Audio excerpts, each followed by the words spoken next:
Maximize the shelf life of any half-used caulk tube by sealing, cleaning, and storing it correctly every time you stop working. After each use, wipe the nozzle interior and exterior with a cloth until no wet residue remains, then use a small wire, a length of stiff floral wire, or a nail to clear the tip passage so skin does not block flow later.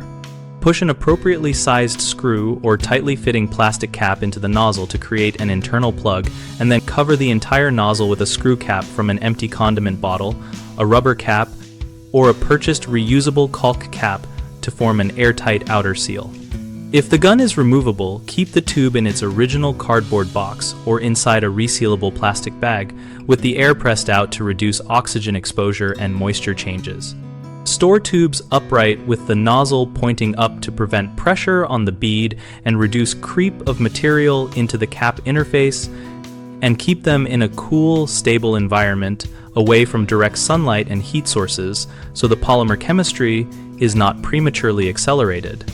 Before next use, gently squeeze the bottom of the tube until pressure reaches the nozzle, then test flow on scrap material, and if flow is sluggish, heat the tip briefly with warm water or hold the tip under warm running water to soften the hardened rim without heating the entire tube.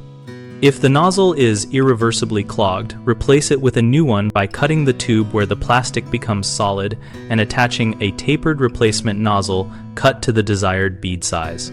The three common mistakes are leaving cured skin in the nozzle, which blocks flow, storing tubes lying on their side that allows material to migrate and harden, and keeping tubes in hot or freezing places that change viscosity and cure behavior.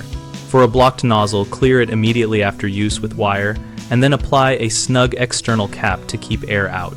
If you stored the tube on its side, relocate it upright and remove any hardened material from the cap and tip before pressurizing. Cut back to fresh material if necessary. If temperature has degraded the product, move it to a climate-stable location and run a short flow test before committing to a critical joint, and plan to replace the tube if the bead is inconsistent. BigHomeProjects.com helps us connect homeowners with local contractors and helps contractors find nearby work by listing projects and enabling direct contact.